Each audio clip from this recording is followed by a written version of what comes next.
السلام علیکم ورحمۃ اللہ وبرکاتہ۔ نحمدہ ونصلی علی رسولہ الکریم، اما بعد۔ محترم حاضرین و ناظرین، سامعین و مشاہدین، حدیث مبارکہ سماعت فرمائیں جس کا عنوان ہے مسافرت میں روزہ، یعنی سفر کرنے کی حالت میں روزے کا کیا حکم ہے۔ کیونکہ قرآن مجید سورہ بقرہ میں جس جگہ رمضان کے روزوں کی فرضیت کا اعلان کیا گیا ہے، وہیں مریضوں اور مسافروں کو رمضان میں روزہ نہ رکھنے کی اجازت بھی دی گئی ہے، اور حکم دیا گیا ہے کہ وہ سفر اور بیماری کے بعد اپنے روزے پورے کریں، اور وہیں بتا دیا گیا ہے کہ یہ اجازت اور رخصت بندوں کی سہولت اور آسانی کے لیے دی گئی ہے، جیسے کہ ارشاد ہے فَمَنْ شَهِدَ مِنْكُمُ الشَّهْرَ فَلْيَصُمْ وَمَنْ كَانَ مَرِيضًا أَوْ عَلَى سَفَرٍ فَعِدَّةٌ مِّنْ أَيَّامٍ أُخَرَ يُرِيدُ اللَّهُ بِكُمُ الْيُسْرَ وَلَا يُرِيدُ بِكُمُ الْعُسْرَ۔ اور جو تم میں سے رمضان کا مہینہ پائے تو اس پورے مہینے کے روزے رکھے، اور جو مریض ہو یا سفر میں ہو تو اس کے ذمے دوسرے دنوں میں رمضان کے دنوں کی گنتی پوری کرنی ہے۔ اللہ کو تمہارے لیے سہولت اور آسانی منظور ہے، وہ تمہارے واسطے دشواریاں نہیں چاہتا۔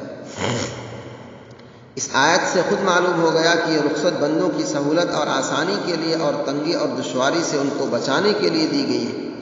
اس لیے اگر کوئی شخص سفر میں ہونے کے باوجود روزے میں اپنے لیے کوئی خاص تکلیف اور دشواری محسوس نہ کرے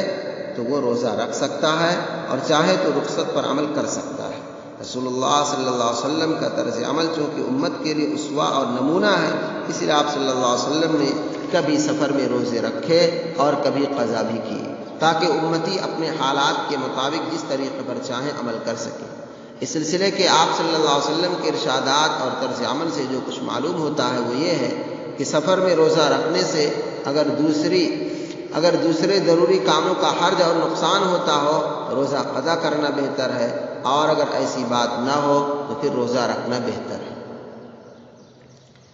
ان عائشہ قالت ان حمزة بن عمرو الاسلمی قال للنبي صلی اللہ علیہ وسلم اصوم في السفر وكان كثير الصيام فقال ان شئت فصم وان شئت فافطر۔ حضرت عائشہ رضی اللہ تعالی عنہا سے روایت ہے کہ حمزہ بن عمرو اسلمی نے جو بہت روزے رکھا کرتے تھے رسول اللہ صلی اللہ علیہ وسلم سے دریافت کیا، پوچھا کہ میں سفر میں روزے رکھ لیا کروں؟ تو آپ صلی اللہ علیہ وسلم نے فرمایا کہ چاہو تو رکھو اور چاہو تو نہ رکھو، یعنی اگر سہولت ہے، آپ کو کوئی دشواری نہیں ہے تو روزہ رکھ لو، اور اگر مصیبت ہے، کوئی تکلیف ہے تو آپ کو اختیار بھی ہے روزہ نہ رکھو۔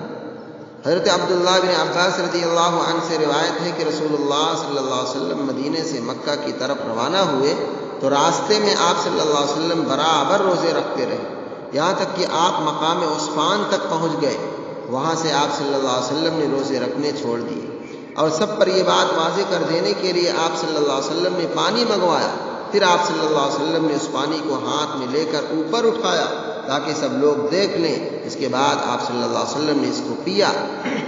پھر مکہ پہنچنے تک آپ نے روزے نہیں رکھے، اور یہ سب ماہ رمضان میں پیش آیا۔ تو ابن عباس رضی اللہ عنہ اسی بنا پر کہا کرتے تھے کہ رسول اللہ صلی اللہ علیہ وسلم نے سفر میں روزے رکھے بھی ہیں اور قضا بھی کیے ہیں، تو گنجائش ہے کہ جس کا جی چاہے سفر میں روزے رکھے اور جس کا جی چاہے قضا کرے، اجازت ہے۔ لہذا اس حدیث میں مکہ کے جس سفر کا ذکر ہے یہ فتح مکہ والا سفر تھا جو رمضان 8 ہجری میں ہوا تھا۔ اس میں آپ صلی اللہ علیہ وسلم شروع میں روزے رکھتے رہے، جب مقام عثمان پر پہنچے جو مکہ معظمہ سے قریباً 35-36 میل پہلے ایک چشمہ پڑتا تھا، اور وہاں سے مکہ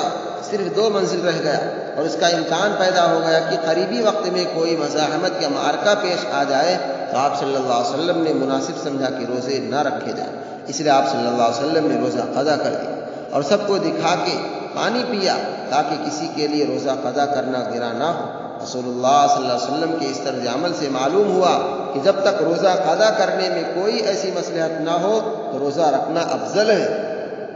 اسی لیے آپ صلی اللہ علیہ وسلم نے عثمان تک برابر روزے رکھے. اگر بغیر کسی خاص مصلحت کے بھی سفر میں روزہ قضا کرنا ہی افضل ہوتا تو آپ صلی اللہ علیہ وسلم شروع سفر ہی سے قضا کرتے. اسی واقعے کے بارے میں حضرت جابر رضی اللہ تعالیٰ عنہ کی بھی ایک روایت صحیح مسلم میں ہے. اس میں یہ اضافہ بھی ہے کہ بعض لوگوں نے رسول اللہ صلی اللہ علیہ وسلم کے اس طرز اور اس اعلان شدہ روزہ قضا کرنے اور سب کو دکھا کر پانی پینے کے بعد بھی روزے جاری رکھے. جب رسول اللہ صلی اللہ علیہ وسلم کے سامنے یہ بات آئی تو آپ صلی اللہ علیہ وسلم نے فرمایا کہ یہ لوگ خطا کار اور گنہگار ہیں، کیونکہ انہوں نے منشأ نبوی کے ظاہر ہونے کے بعد اس کے خلاف ورزی کی. اگر نادانستہ اور غلط فہمی سے کی، لیکن حسنات الابرار سیئات المقربین ہوتی ہے کہ جو لوگ جتنے قریب ہوتے ہیں اگر ان کی ذرا سے بھی کوتاہیاں وہ گویا اس بات پر